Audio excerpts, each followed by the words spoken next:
Light venait de rentrer de la mission d'expérimentation que les jumeaux lui avaient donnée, et en arrivant à leur atelier, il leur donna les résultats et les échantillons en leur racontant ce qui était arrivé.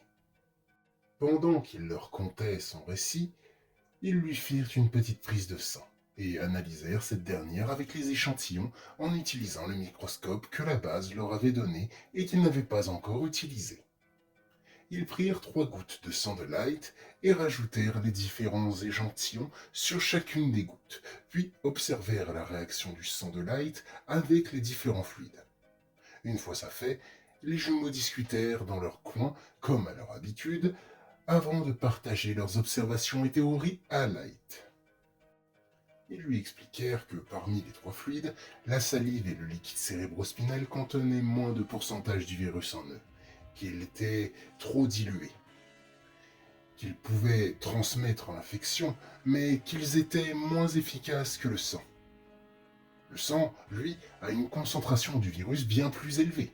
Il transporte le virus et des nutriments, entre autres, ce qui amplifie beaucoup plus la mutation des cellules de Light. Mais visiblement, cela renforce aussi les effets secondaires. Le sang semble bouillonner, car le corps encaisse la mutation soudaine et la circulation sanguine accélère grandement.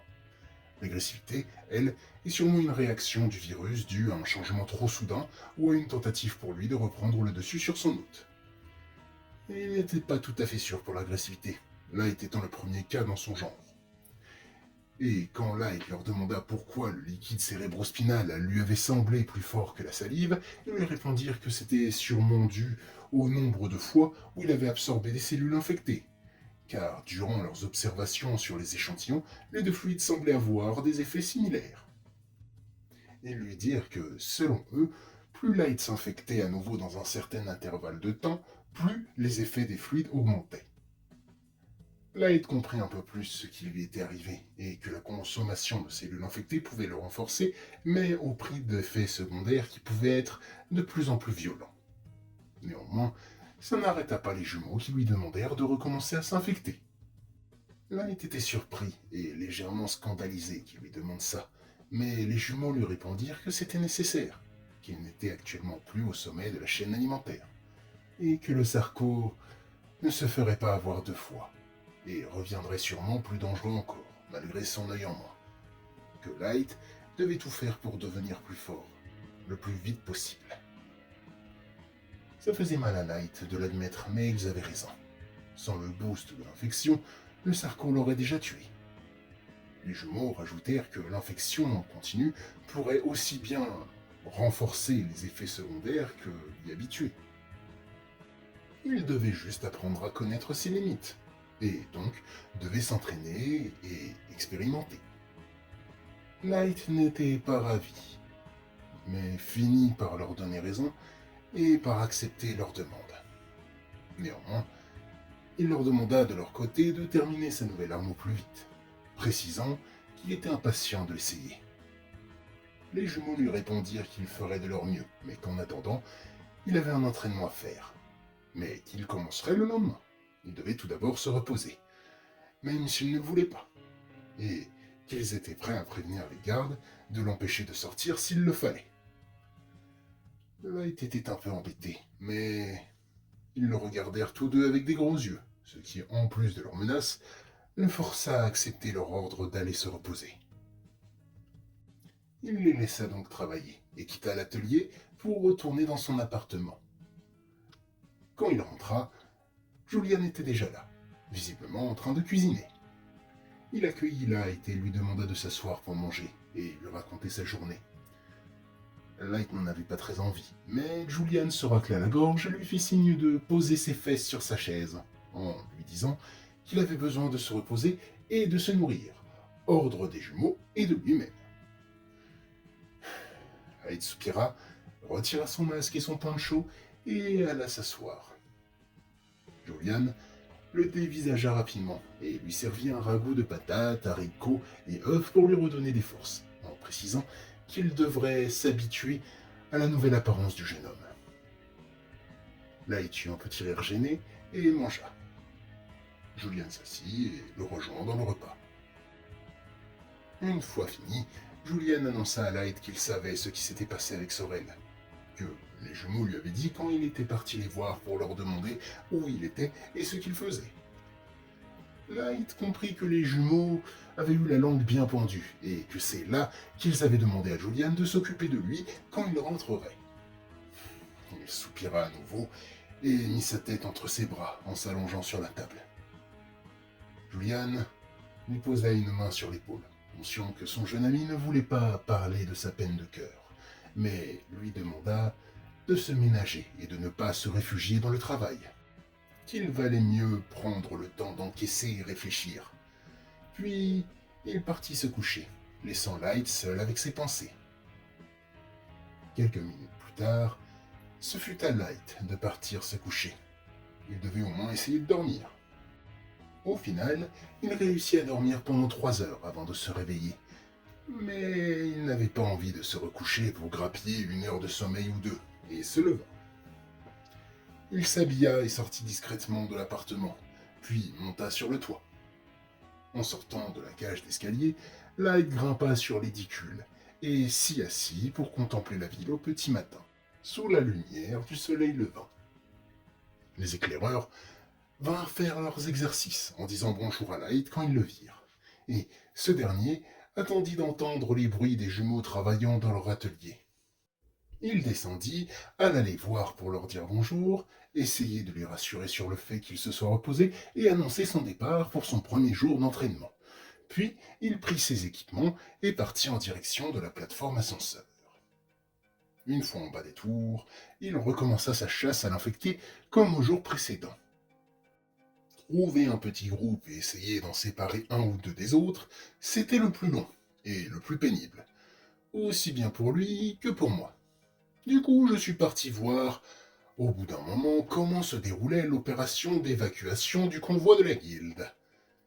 Ils avaient décidé de partir tôt, en espérant gagner le plus de temps possible pour éviter une nouvelle catastrophe liée au Sarco. Le convoi et son escorte entamèrent leur progression jusqu'à la sortie de la ville et... Seigneur, que c'était rasoir. Pas d'attaque, pas de Sarco, pas le moindre imprévu alors qu'il se rapprochait de la sortie de Kog'Maw.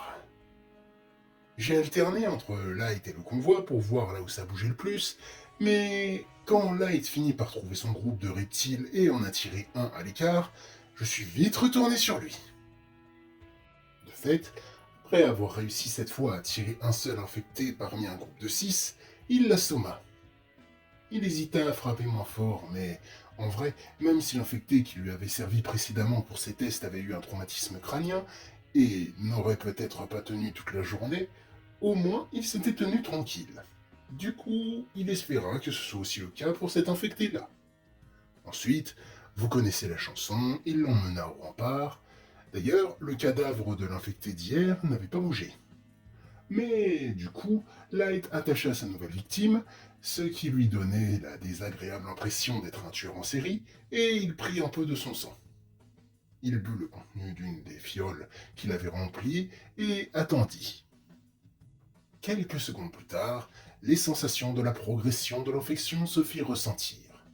Moins intensément que la dernière fois avec l'échantillon de sang, alors qu'il avait cette fois-ci bu toute une fiole, mais quand même plus fort qu'avec la salive et l'autre liquide.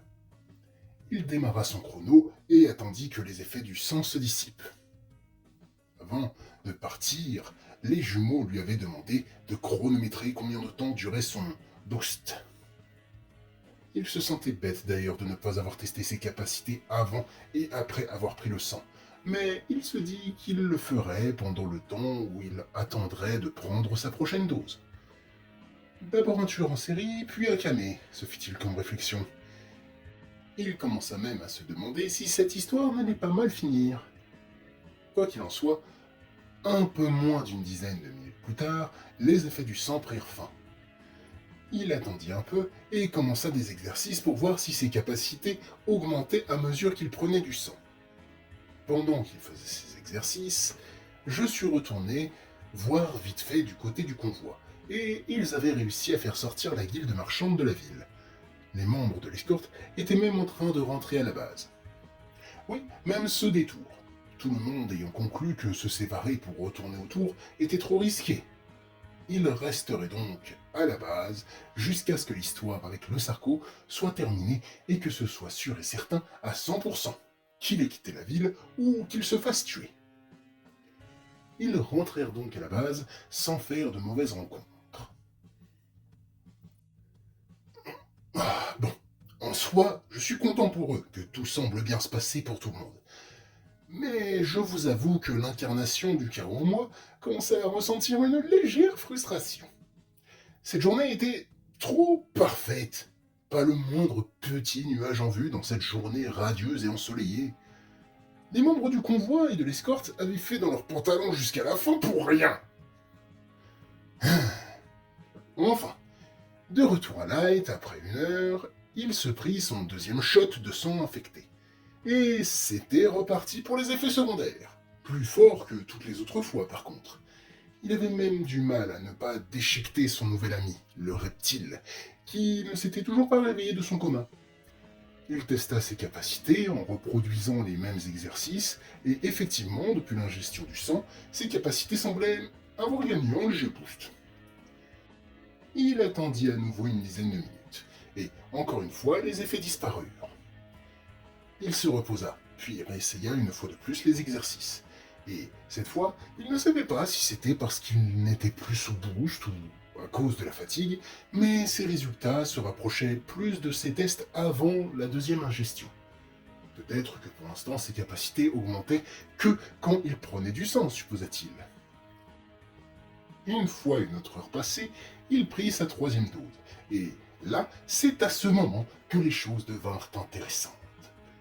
Le boost a bien eu lieu, mais il était si intense que les muscles de son corps commençaient à lui faire mal, son esprit commençait à se brouiller, et il avait du mal à rester lucide, alors qu'une rage bestiale le consumait. Il tentait de garder le contrôle de son corps et de son esprit, les larmes commençant à monter, la bave aux lèvres, grognant de douleur et de rage. Il frappa le sol des remparts, commençant à briser les dalles de ce dernier, pour essayer de canaliser sa furie.